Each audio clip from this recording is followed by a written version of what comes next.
അസ്സലാമു അലൈക്കും വറഹ്മത്തുള്ളാഹി വബറകാതുഹു. പ്രിയ രക്ഷിതാക്കളെ, അള്ളാഹുവിൻ്റെ അപാരമായ അനുഗ്രഹത്താൽ പരിശുദ്ധ റമദാനിലേക്ക് പ്രവേശിക്കാൻ ഭാഗ്യം ലഭിച്ച ആളുകളാണ്. അതുകൊണ്ട് പുണ്യകർമ്മങ്ങൾ കൊണ്ട് റമദാനിൽ നമ്മൾ ധന്യമാക്കി. അത് ഉറങ്ങിത്തീർക്കാനും വെറുതെ സമയങ്ങൾ അലസമാക്കാനുള്ളതല്ല, അവസരമാണ് ഉപയോഗപ്പെടുത്തുക. അള്ളാഹു സുബ്ഹാനഹു വ തആല അതിൻ്റെ പൂർണ്ണാർത്ഥത്തിൽ എല്ലാ പ്രതിഫലങ്ങളും വാങ്ങുന്ന, അങ്ങനെ നോമ്പ് നോറ്റ് അള്ളാഹുവിൽ നിന്ന് പുണ്യം വാങ്ങുന്ന ആളുകളിൽ അള്ളാഹു നമ്മെ എല്ലാവരും ഉൾപ്പെടുത്തി അനുഗ്രഹിക്കുമാറാകട്ടെ. നമ്മൾ ഇങ്ങനത്തെ ഒരു വോയിസിലേക്ക് വരാനുള്ള കാരണം നമുക്കറിയാം.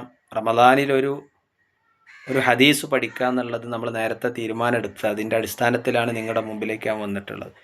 ഇന്ന് നമുക്ക് പഠിക്കാനുള്ളത് നിയ്യത്തിൻ്റെ പ്രാധാന്യമാണ്. നമ്മൾ ഒരുപാട് കർമ്മങ്ങൾ ചെയ്യുന്ന ആളുകൾ, പ്രവർത്തനം ചെയ്യുന്ന ആൾക്കാരാണ്. അപ്പോൾ അതിന് നിയ്യത്ത് എന്നുള്ളത് അനിവാര്യമാണ്. നിയ്യത്തില്ലെങ്കിൽ നമ്മുടെ കർമ്മങ്ങൾക്കൊന്നും എന്തില്ല, പൂർണ്ണാർത്ഥത്തിലുള്ള പ്രതിഫലങ്ങൾ നമുക്ക് ലഭിച്ചു കൊള്ളണമെന്നില്ല. ഇപ്പം ഏതൊരു കർമ്മങ്ങൾ ചെയ്യുമ്പോഴും അതിൻ്റെ അടിസ്ഥാനം എന്ന് പറയുന്നത് നിയ്യത്താണ്.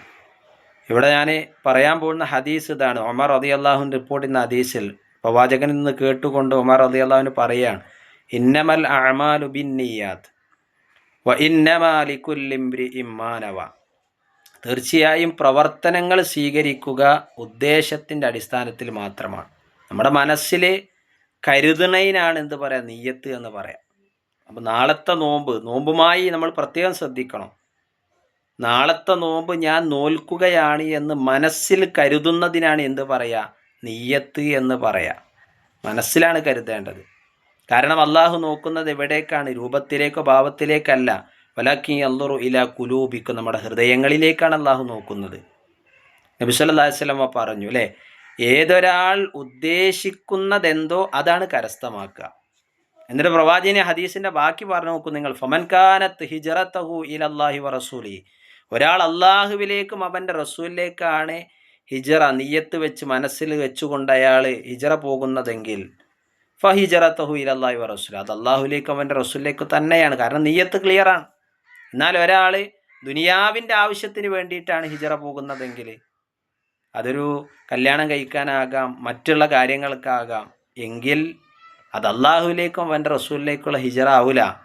അവൻ എന്താണോ ഉദ്ദേശിച്ചത് അത് മാത്രമാണ് അയാൾക്ക് ലഭിക്കുക എന്നുള്ളതാണ്. എത്ര കൃത്യമാണ് റസൂലുള്ളാഹി സ്വല്ലല്ലാഹു അലൈഹി വസല്ലം നമുക്ക് പഠിപ്പിച്ചു തരുന്നത്. അപ്പോൾ നമ്മളൊക്കെ നോമ്പ് നോൽക്കുമ്പോൾ നമ്മൾ പ്രഭാതത്തിന് മുമ്പായിക്കൊണ്ട് നമുക്ക് എന്താക്കണം, നോമ്പിനുള്ള നിയ്യത്ത് ഉണ്ടാകണം. നാളത്തെ നോമ്പ് ഞാൻ നോൽക്കുകയാണ് എന്ന നിയ്യത്ത് ഉണ്ടാകണം. ഓരോ നോമ്പിനും എന്തുണ്ടാക്കണം, നിയ്യത്ത് ഉണ്ടാകണം. അല്ലാതെ 30 നോമ്പിന് ഒരൊറ്റ നിയ്യത്തല്ല, അങ്ങനല്ല. ശരി, നബി സല്ലല്ലാഹു അലൈഹി വസല്ലം പറഞ്ഞല്ലോ, മല്ലൻ യുജ്മിഅൽ സിയാമ ഖബ്ലൽ ഫജ്രി ഫലാ സിയാമ ലഹു. പ്രഭാതത്തിന് മുമ്പ് നിയ്യത്ത് വെക്കാത്തവന് നോമ്പില്ല എന്നാണ് പറഞ്ഞിട്ടുള്ളത്. അപ്പോൾ സുബഹി ബാങ്ക് കൊടുക്കുന്നതിന് മുമ്പ് അത്തായത്തെ നമ്മൾ എഴുന്നേറ്റ് കഴിഞ്ഞാൽ അല്ലേ, അത്തായം കഴിക്കുന്നതോടുകൂടി നമുക്ക് എന്ത് വേണം, നിയ്യത്തുണ്ടാകണം എന്നുള്ളതാണ്. നിയ്യത്ത് എന്ന് പറയുന്നത് ഞാൻ നേരത്തെ സൂചിപ്പിച്ചതുപോലെ മനസ്സിൽ കരുതുന്നതിനാണ് നിയ്യത്ത് എന്ന് പറയാം. അല്ലാതെ വായ കൊണ്ട് ചൊല്ലിപ്പറയുക എന്നുള്ളതല്ല നിയ്യത്ത്. അത് പ്രവാചകൻ്റെ ചര്യയിൽപ്പെട്ടല്ല, അത് ബിദഅത്തായിട്ടുള്ള കാര്യമാണ്. വായ കൊണ്ട് ചൊല്ലിപ്പറയുന്നതിന് തലഫുൽ എന്നാണ് പറയുക. തലഫുൽ, ഹദീസിൽ തലഫുൽ എന്ന വാക്ക് പ്രയോഗിച്ചിട്ടില്ല. അവിടെ ഇന്നമൽ അഅമാലു ബിന്നിയ്യാത്ത്, അങ്ങനെയാണ് നിയ്യത്ത് എന്ന പ്രയോഗമാണ് പ്രയോഗിച്ചിട്ടുള്ളത്. എത്ര കൃത്യമാണ് നോക്കൂ നിങ്ങൾ. അതുകൊണ്ട് പ്രവാചകൻ്റെ ചര്യകളിലേക്കാണ് നമ്മൾ ഓരോരുത്തരും മടങ്ങേണ്ടത്.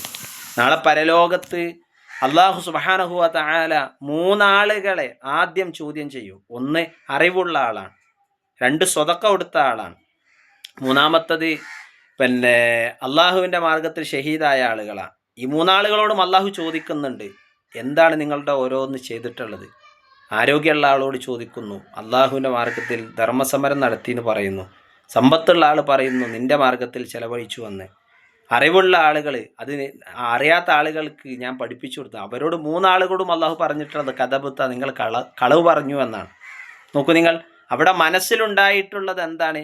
1, ഞാൻ വലിയ ആലിമാണെന്ന് ആൾക്കാർ പറയണം, അതായിരുന്നു. 2-മത്തെ, ഞാൻ വലിയ ധീരനാണെന്ന് പറയണം, ഞാൻ വലിയ ധർമ്മിഷ്ഠനാണ് പറയണം എന്നുള്ളതായിരുന്നു. നോക്കൂ നിങ്ങൾ, നിയ്യത്ത് തെറ്റിയതോടുകൂടി അവർ നരകത്തിലേക്ക് എത്തുന്ന അവസ്ഥകളാണ് ഉണ്ടാകുന്നത്. അതുകൊണ്ട് നമ്മുടെ നിയ്യത്ത് ക്ലിയറാക്കി, റമദാനിൽ നമ്മൾ ചെയ്യുന്ന എല്ലാ പ്രവർത്തനങ്ങളിലും നിയ്യത്ത് ക്ലിയറാക്കി പൂർണ്ണാർത്ഥത്തിൽ ഈമാനോടും ഇഹ്തിസാബോടു കൂടിക്കൊണ്ട് എല്ലാ പ്രവർത്തനങ്ങളെയും മാറ്റി അതിൻ്റെ പൂർണ്ണ പ്രതിഫലങ്ങൾ വാരിക്കൂട്ടാൻ നമ്മൾ ശ്രമിക്കുക, ശ്രദ്ധിക്കുക. അള്ളാഹു നമ്മെ അനുഗ്രഹിക്കുമാറാകട്ടെ. എല്ലാവരും ഇത് കേട്ട് കഴിഞ്ഞാൽ ഒന്ന് പ്രതികരിക്കുക. അസ്സലാമു അലൈക്കും വറഹ്മത്തുള്ളാഹി വബറകാതുഹു.